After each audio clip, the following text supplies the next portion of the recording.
बिस्मिल्लाहिर्रहमानिर्रहीम। दीवारे गिरिया क्या है? यहूदी दीवारे गिरिया के सामने मोहम्मद मोहम्मद क्यों पुकारते हैं, जबकि यहूदी हजरत मोहम्मद सल्लल्लाहु अलैहि वसल्लम को नबी मानते हैं, ना ही रसूल। तो फिर उनका रोजाना नाम क्यों पुकारते हैं? दीवारे गिरिया के पीछे मौजूद मुकद्दस पत्थर क्या है? मुसलमान दीवारे बुराक को क्यों हासिल करना चाहते हैं? हैकल सुलेमानी कितनी दफा तामीर हुआ और अब यहूदी उसको क्यों दोबारा तामीर करना चाहते हैं? यहूदी अपने मजहबी त्यौहार में हमारे प्यारे नबी हजरत मोहम्मद सल्लल्लाहु अलैहि वसल्लम का नाम क्यों लेते हैं? नाजरीन ग्रामी, हैकल सुलेमानी की तामीर से पहले यहूदी बदुओं की जिंदगी गुजारते थे। उनका एक मरकजी खैमा था जिसमें ताबूत सकीना रखा हुआ था, जिसकी जानिब रुख करके सारे इबादत करते थे, लेकिन उस वक्त उनका कोई खास किबला न था।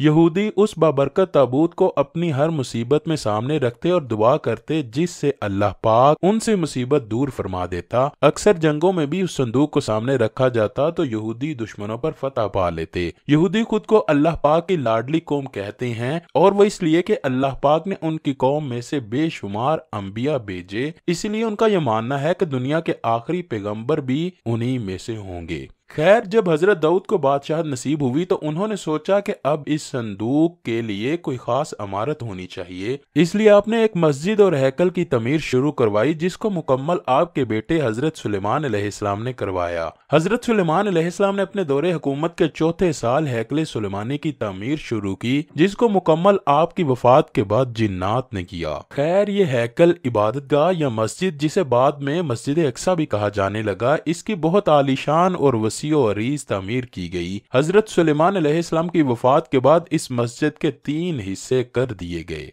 बैरूनी हिस्से में आम लोग इबादत करते, उससे अगले यानी दरमियाने हिस्से में उलमा और अंबिया कराम की औलादों को इबादत करने दी जाती, जबकि उसके सबसे अगले हिस्से में ताबूत सकीना रखा गया था, और यही वो हिस्सा था जिसे सबसे बाबरकत समझा जाता था। इस ताबूत वाले हिस्से में जाने की इजाजत सिर्फ सबसे बड़े इमाम या उस वक्त के मौजूदा पैगम्बर को ही होती थी। उसके बाद अल्लाह पाक ने उस कौम में बहुत से पैगम्बर मबूस फरमाए, लेकिन ये कौम बद से बदतर होती गई। अल्लाह पाक ने बड़ी तादाद में अंबिया इनमें भेजे, लेकिन ये लोग सुधरने को तैयार ना थे। बस फिर अल्लाह इनसे नाराज हुआ और बख्त नसर की सूरत में इन पर अजाब नाजिल हुआ। 586 कबल मसीह में बख्त नसर ने इनके मुल्क पर हमला किया और हैकल को मुकम्मल तौर पर तबाह बर्बाद करके ताबूत सकीना को अपने साथ ले गया। 6 लाख से ज्यादा यहूदियों को कत्ल किया और 2 लाख यहूदियों को कैद करके अपने साथ इराक के शहर बाबुल ले गया। बाबुल शहर से बाहर उसने यहूदी गुलामों की बस्ती कायम की और उसका नाम तिल अबीब रखा।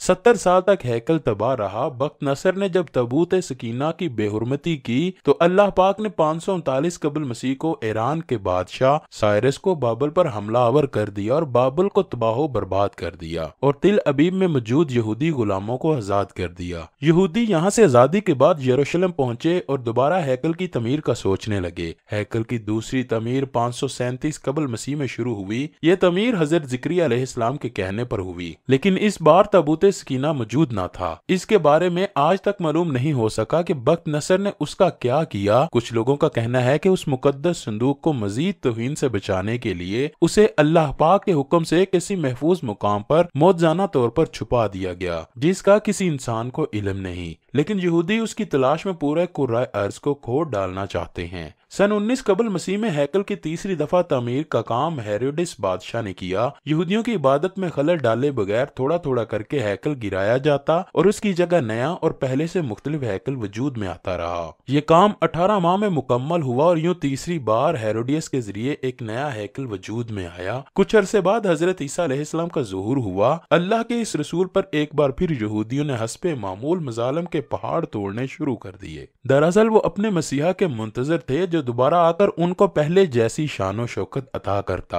हजरत ईसा अलैहिस्सलाम के मसलूब होने का वाकया पेश आया। आपके मसलूब होने के 70 साल बाद एक बार फिर यहूदियों पर अल्लाह का अजाब नाजिल हुआ। इस बार इस अजाब का नाम टाइटस था। ये रूमी जर्नेल बाबल के बादशाह बख्त नसर से भी ज्यादा जालिम साबित हुआ। इसने एक दिन में लाखों यहूदियों को तादेह कर दिया। इसने हेरोडियस के बनाए हुए अजीमुल शान हैकल की ईंट से ईंट बजा डाली और यहूदियों को हमेशा हमेशा के लिए लिए यरूशलेम से निकाल दिया। रूमी जब फलस्तीन पर हुक्मरान हुए और ईसाईयत इख्तियार की तो उन्होंने यहूदियों को सिर्फ साल में एक दफा इजाजत दी कि वो बस पूरे साल में एक दफा ही सरजमीन मुकद्दस में दाखिल हो सकते हैं। चनाचे यहूदी साल में एक दफा आते और मुकद्दस दीवार से लिपट कर दाड़े मार मार कर रोते। यहूदियों का मानना था कि बस यही वो दीवार बची है जिसे हजरत सुलेमान अलैहिस्सलाम ने तामीर किया था। ईसाइयों ने जब यहूदियों का मगरबी दीवार के सामने रोना धोना देखा तो उन्होंने तमस्खुर और तज़हीक से इस दीवार का नाम दीवारे गिरिया रख दिया। फिर कमोबेश 1900 साल यहूदी दुनिया भर में भटकते रहे, जिसके बाद बरतानिया ने फलस्तीन पर कब्जा किया तो बरतानिया ने इसराइल को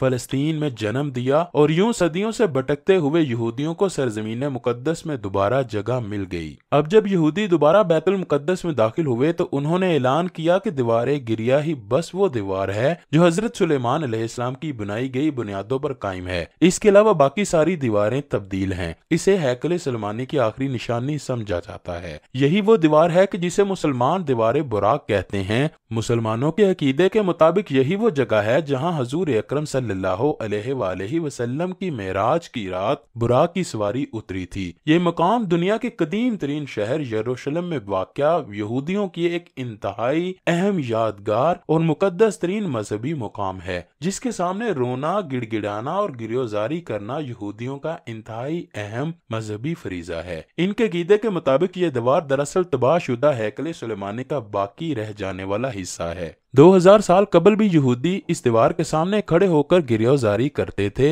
बतौर एहतराम इनके लिए इस दीवार और इबादत के करीब आने के लिए यरमलका पहनना जरूरी होता है। यहूदी इस दीवार के सामने गिरियोजारी करके हैकल सुलेमानी की तबाही पर अपने दुख और पछतावे का इजहार करते हैं। ये दीवार 488 मीटर तवील और मुख्तलिफ मकामात पर इसकी कम अज कम बुलंदी 19 और ज्यादा से ज्यादा बुलंदी 40 मीटर है। इस दीवार के मगरिब की तरफ एक तंग गली नुमा रास्ता है जो कि अल बुराक एली कहलाता है। ये गली 36 मीटर तवील और सिर्फ 3.6 मीटर चौड़ी है। मुसलमानों के अकीदे के मुताबिक यही वो जगह है जहाँ बुराक की सवारी उतरी थी। दीवारे गिरिया पत्थरों की कुल 45 तहों पर मुश्तमिल है, जिनमें से 28 तहें जमीन के ऊपर जबकि 17 तहें जमीन के नीचे हैं। इस दीवार में 4 कदीम गेट और कुछ नए गेट भी मौजूद हैं। ये दीवार यहूदियों के लिए खाना काबा जैसी हैसियत रखती है। जो यहूदी किसी वजह से दीवारे गिरिया तक रसाई नहीं रखते, उनके लिए इस्राएली हुकूमत की तरफ से एक वेबसाइट पर 24 घंटे दीवारे गिरिया के मनाजर लाइव नशर किए जाते हैं, जिस पर यहूदी दुनिया के किसी भी मुल्क से गिरिया और दुआ कर सकते हैं। यहूदियों की मुकद्दस तरीन इबादतगाह या कदीम तरीन सनागाह इस दीवार के ऐन पीछे वाक़या है, जिसे बुनियादी पत्थर या मुकद्दस पत्थर भी कहते हैं। इसके करीब ही यहूदियों का मुकद्दस तरीन कनीसा है, जिसको बुनियादी पत्थर कहा जाता है। ज्यादातर यहूदी रबियों के मुताबिक इस मुकद्दस पत्थर के ऊपर कोई यहूदी पैर नहीं रख सकता और जो ऐसा करता है अजाब में मुब्तला हो जाता है। नाज़रीन ग्रामी, अल्लाह की तमाम नाजिल करता किताबों में हजरत मोहम्मद सल्लल्लाहु अलैहि वसल्लम का जिक्र मौजूद था। तनाख ऐसी आयात के जिन पर यहूदी और ईसाई मुत्तफिक हैं, यानी ऐसी आयात जो तौरात में मौजूद हैं और अंजील में भी, उनको तनाख कहा जाता है। इसी तरह की एक आयत किताब मुकद्दस में सॉन्ग ऑफ सोलोमन के चैप्टर 5 की 16वीं आयत है कि जिसका विर्द दिन रात यहूदी दीवारे गिरिया के सामने करते हैं, जिसका तर्जुमा कुछ यूं है: वो मेरा दोस्त है, वो मेरा प्यारा है, वो सबका मोहम्मद है, ए यरूशलेम की बेटियों। यही आयत ईसाइयों की किताब अंजील में भी मौजूद है। यहूदियों का ये कीदा है कि अगर हम इस आयत का ज्यादा से ज्यादा विर्द करेंगे तो अल्लाह पाक हमें जल्द से जल्द दोबारा अपनी लाडली कौम बना लेगा और हम फिर दोबारा दुनिया पर हुक्मरानी करेंगे।